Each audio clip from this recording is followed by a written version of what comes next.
Hi friends, నేను మీ ఇమ్రాన్ని. మరి ఈ వీడియోలో వ్యక్తిగత అధ్యయన పద్ధతి, వ్యక్తి అధ్యయన పద్ధతిగా ఇండివిజువల్ స్టడీ మెథడ్స్లో వ్యక్తి అధ్యయన పద్ధతిలో నిరీక్షణ విధి, అవలోకన విధి అంటే పరిశీలన పద్ధతి గురించి, దాని యొక్క టైప్స్ గురించి, దాని యొక్క లాభాల గురించి, అలాగే దాని యొక్క లోపాల గురించి మనము చెప్పుకున్నాము. ఇప్పుడు ప్రయోగాత్మక పద్ధతి గురించి మాట్లాడుకుందాము.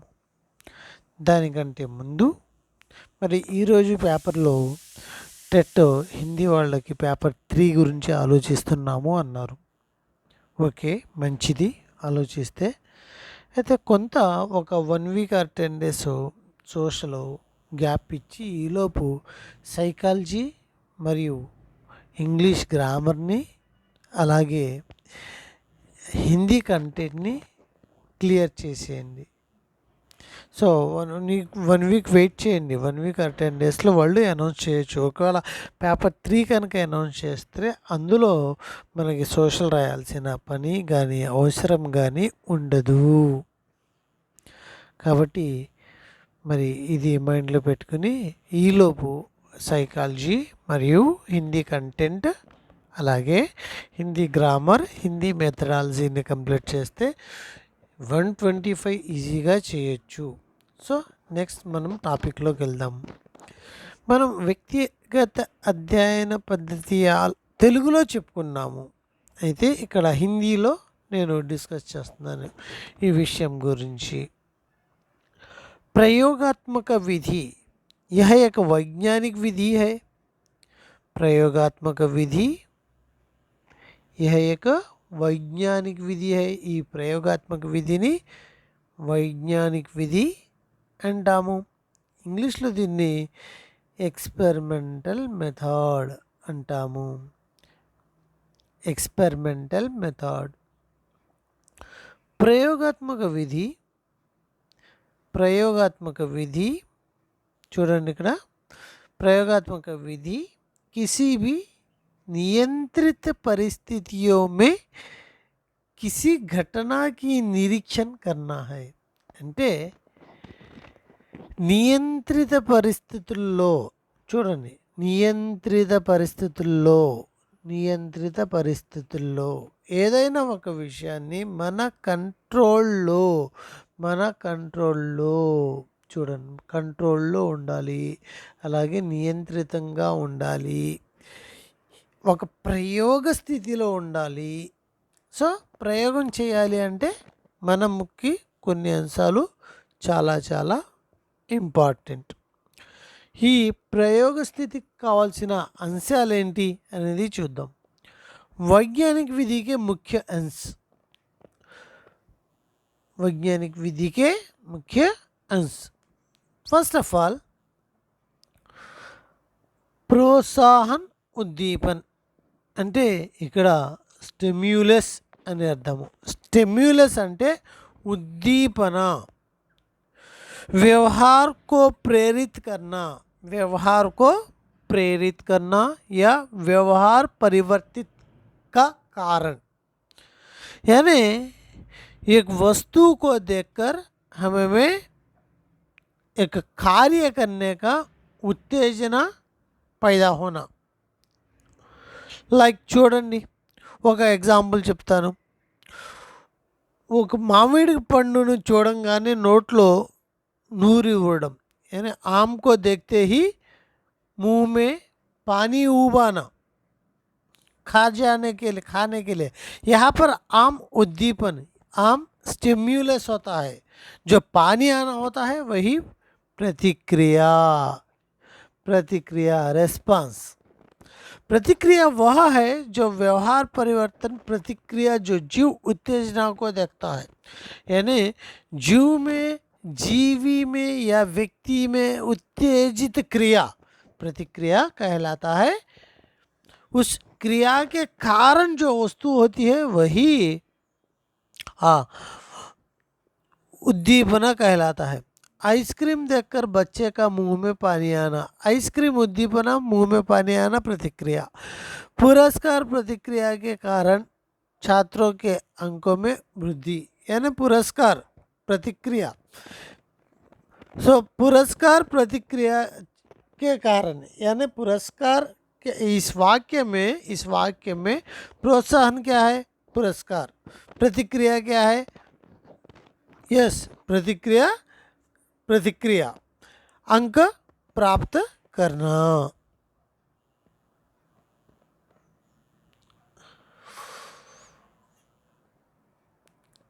यहाँ पर देखो, उपयोगकर्ता या प्रयोगकर्ता, एक्सपेरिमेंटर। प्रयोग करने वाले को एक्सपेरिमेंटर कहते हैं।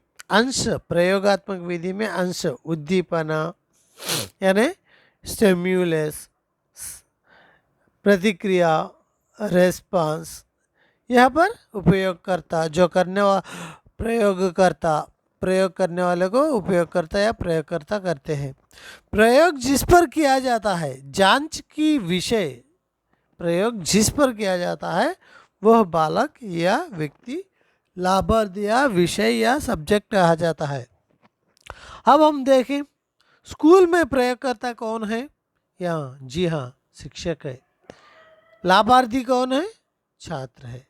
अस्पताल में प्रयोगकर्ता कौन है? डॉक्टर है। लाभार्थी कौन है? रोग है। इस प्रकार से हम कुछ अंश और कुछ अंशों के बारे में जानकारी प्राप्त करेंगे।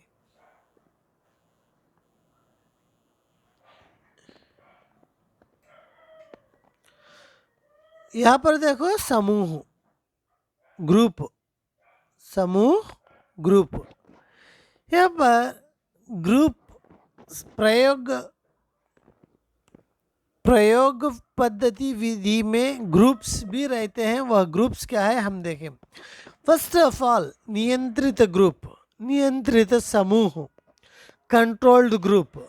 Second one experimental group, controlled group नियंत्रित समूह, और दूसरा लॉन्च समूह या प्रयोगात्मक समूह। नियंत्रित समूह किसे कहते हैं?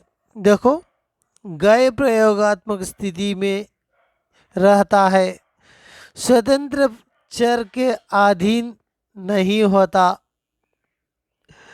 यह एक प्राकृतिक अवस्था है। यहाँ पर नियंत्रित यानी प्रयोगात्मक विधि, प्रयोगात्मक समूह, एक्सपेरिमेंटल मेथड की नियंत्रित, कंट्रोल्ड मेథడ్ की డిఫరెంట్ ఏంటి అంటే, ఎక్స్పెరిమెంటల్ అంటే మనం ప్రయోగం చేసిన ఒక క్లాస్ రూమ్. ఫర్ ఎగ్జాంపుల్ ఇక్కడ మనం ప్రయోగం చేసిన స్థితి, ఇక్కడ గ్రూప్స్లో 2 టైప్స్ ఆఫ్ గ్రూప్స్, ఒకటి నియంత్రిత కంట్రోల్డ్, 2 ఎక్స్పెరిమెంటల్.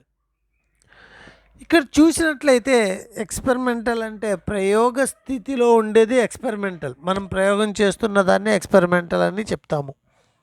ఈ ప్రయోగ స్థితిలో ఫర్ ఎగ్జాంపుల్ మనం ఒక 3 క్లాస్ రూమ్లు తీసుకున్నాము, ఏబిసి. ఏకి మార్క్స్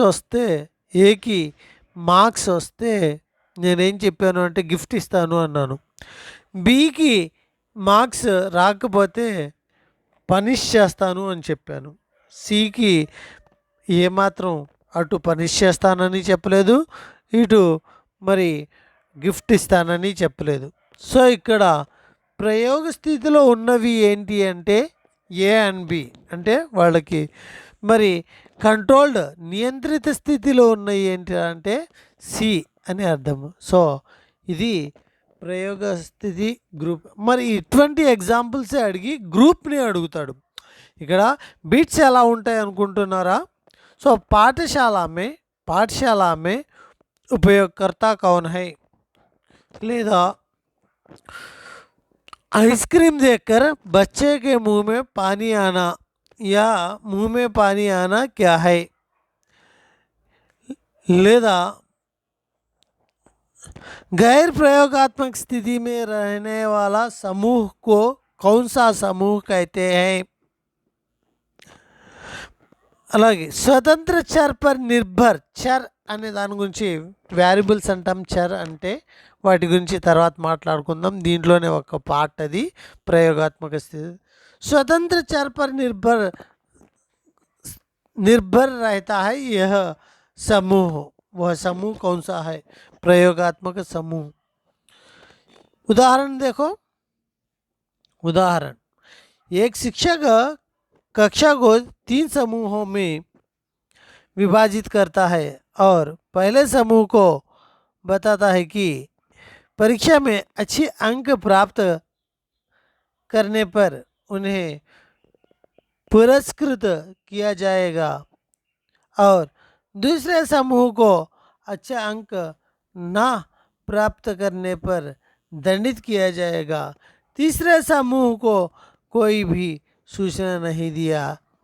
सो इस यहाँ पर నియంత్రిత సమూహం తీసరా సమూహ కంట్రోల్ సమూహం అంటాము. 3 సమూహాన్ని, ఎందుకంటే దానికి ఏ గిఫ్ట్ కానీ లేదు, ఏ పనిష్మెంట్ కానీ లేదు. समूह 1-2 लांच समूह या प्रयोगात्मक समूह कहलाते हैं. नेक्स्ट चर.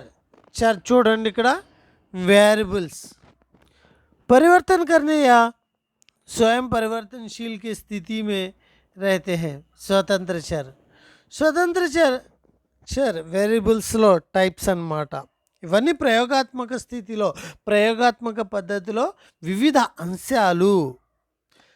स्वतंत्र चर में వేరియబుల్స్ స్వతంత్ర చర్, ఆశ్రిత చర్, మధ్యవర్తి చర్. ఇక్కడ ఒకటేనండి, ఇండిపెండెంట్ వేరియబుల్, డిపెండెంట్ వేరియబుల్,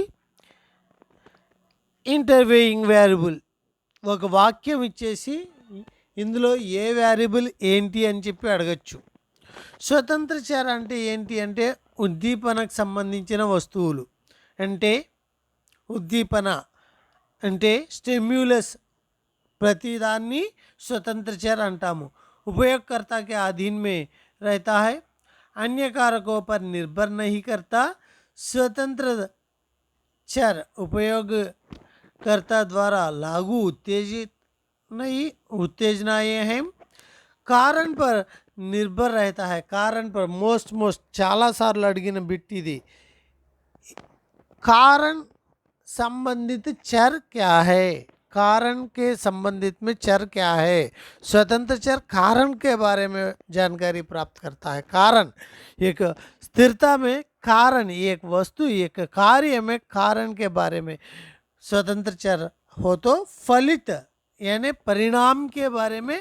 आश्रित चर के बारे में, आश्रित चर या परतंत्र चर यानी రెస్పాన్స్ అంటే ఇక్కడ బిట్స్ ఎలా అడుగుతాడో ఒక సింపుల్ ముందు ఈ చరాల గురించి మాట్లాడుకుని. స్వతంత్ర చర అంటే ఇండిపెండెంట్ అండి.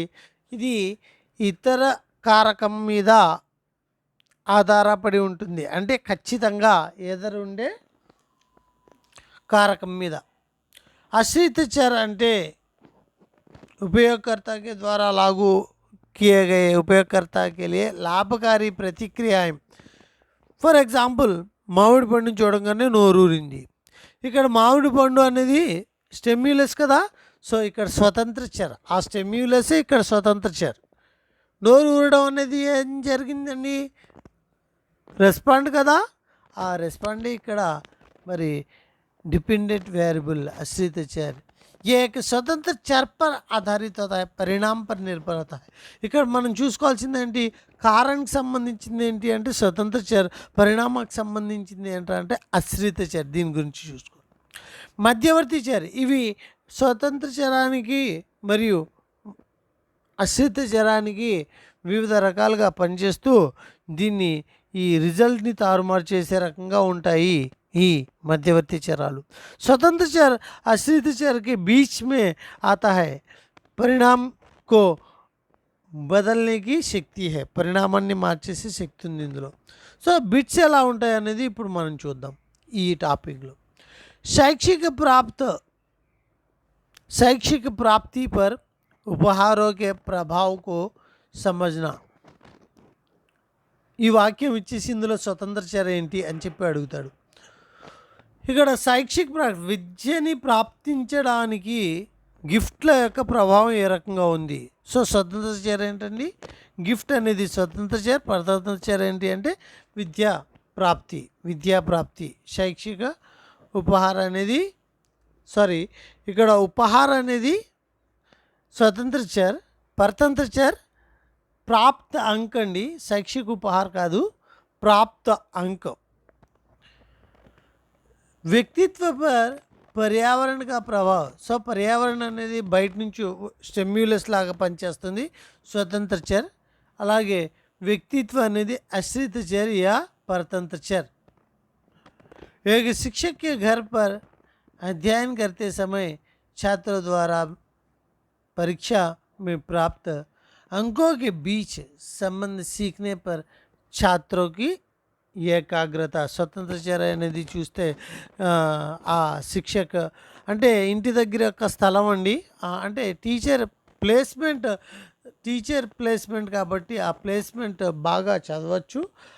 సో ఇక్కడ మరి ఆ ప్లేస్మెంట్ అనేది स्वतंत्र चर అని చెప్పి घर पर पढ़ने बिताया गया समय स्वतंत्र चर. आश्रित चर परीक्षाओं में प्राप्त अंक. हस्तक्षेप छात्र का ఏకాగ్రత కోల్పోయినట్లే మార్కులు కోల్పోతాడు. ఏకాగ్రత బాగుంటే ఎక్కువగా చదివేస్తాడు. సో ఈ రకంగా ఇక్కడ కొన్ని ఎగ్జాంపుల్స్ని నేను మీకు పెట్టడం అనేది జరిగింది.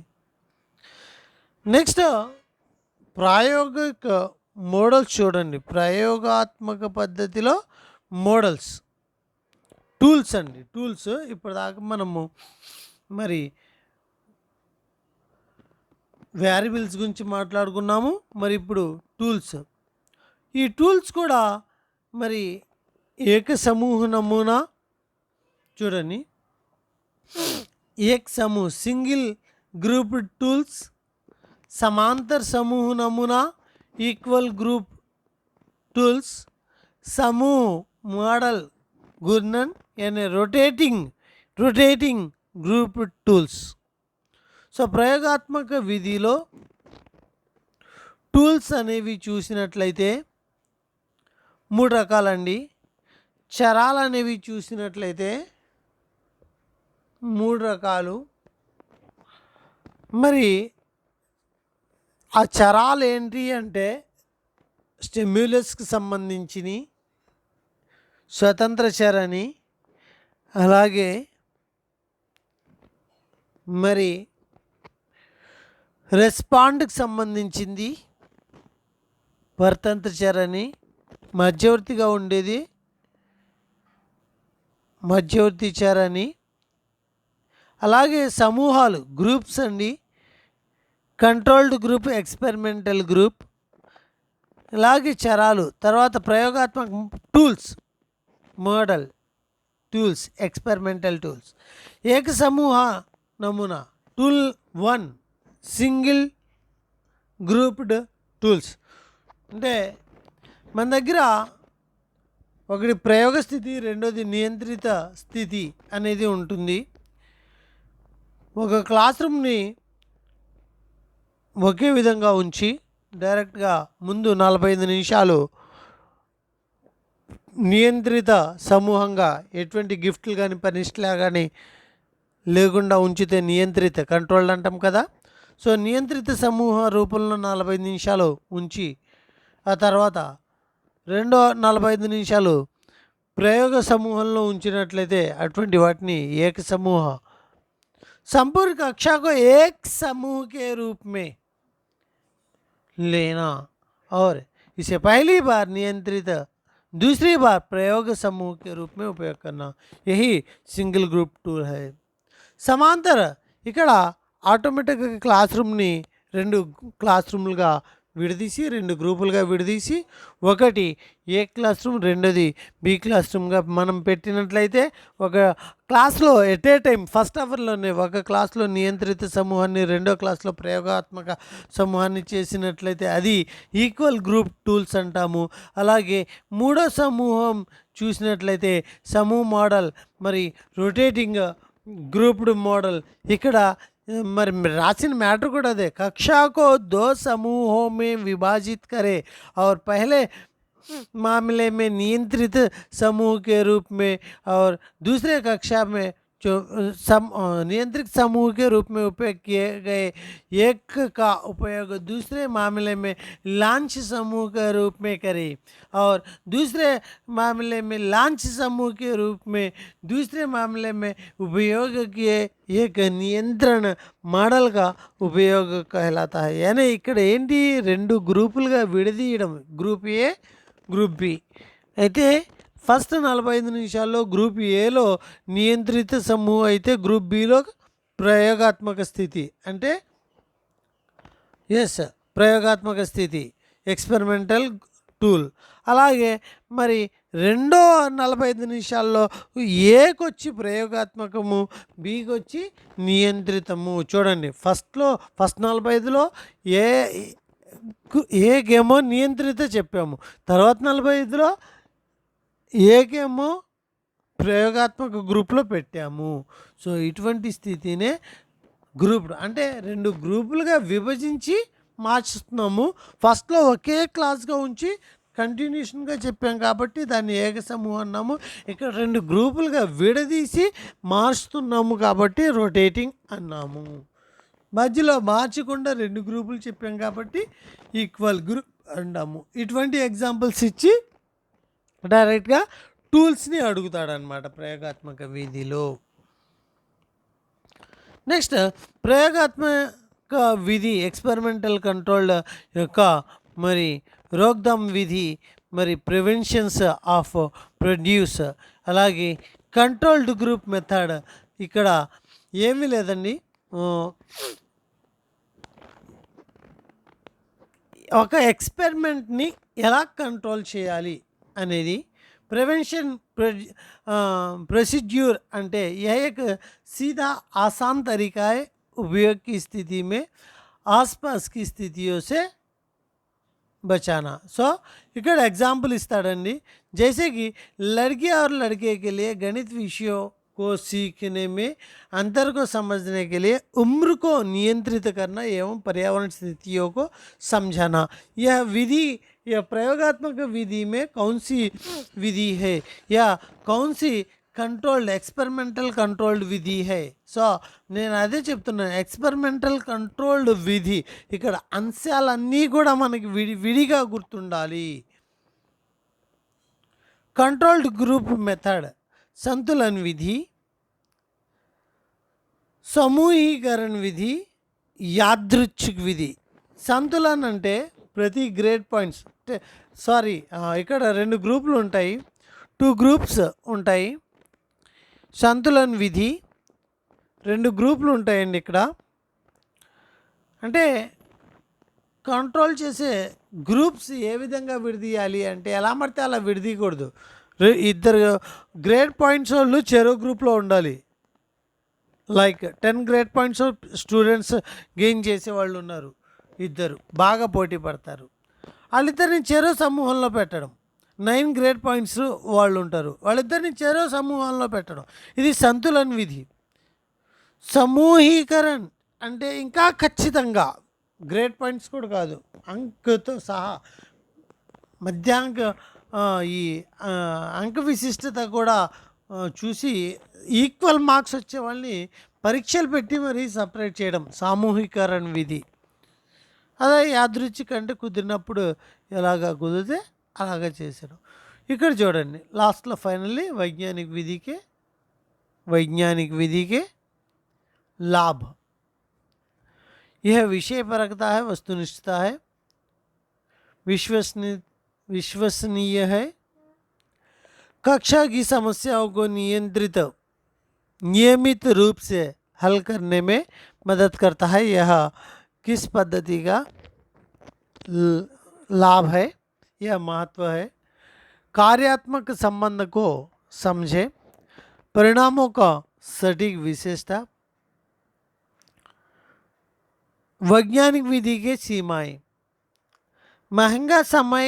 महंगा भी है और समय भी अधिक लगता है।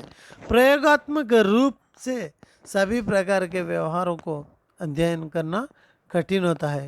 जैसे అబ్జర్వేషన్ లైక్ లాంచ్ అంటే కంట్రోల్లో ఉంచేది కొన్ని విషయాలు మనం చేయలేము, దగ్గర వాళ్ళకి చాలా ఆ, చూడండి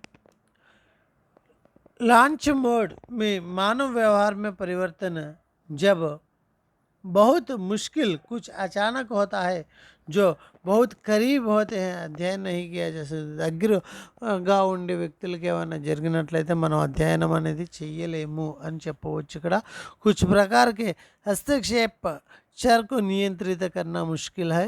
लॉन्च विधि द्वारा प्राप्त परिणाम को जनता के लिए సామాన్యకృతి नहीं किया जा सकता। ఒక్కటి గుర్తుపెట్టుకోండి ఫ్రెండ్స్, మరి ఒక్కొక్క విధిని ఈ రకంగానే మనము పూర్తిగా చదవాల్సి ఉంటుంది। చక్కగా ఈ విధి ప్రయోగాత్మక విధి హిందీలో కానీ తెలుగులో కానీ చదవడం, రీడ్ చేయడం, చదివే అంశాలేంటి, కేవలం చదువుకుంటూ వెళ్ళిపోవడం కాదు, అంశాల యొక్క ప్రాముఖ్యత ఏంటి, మనము బిట్స్ ఎలా అడుగుతారు అనేది కూడా ప్రతి చోట కూడా నేను పెట్టడం అనేది జరుగుతుంది। అలాగే ప్రాక్టీస్ బిట్స్ కూడా పెట్టున్నాను। అలాగే నెక్స్ట్ పేపర్ 3 ఇస్తారు ఖచ్చితంగా నాకు తెలిసి, మరి ఈరోజు న్యూస్ పేపర్లో వచ్చింది కాబట్టి చాలా మంచి న్యూస్ ఇది మీకు।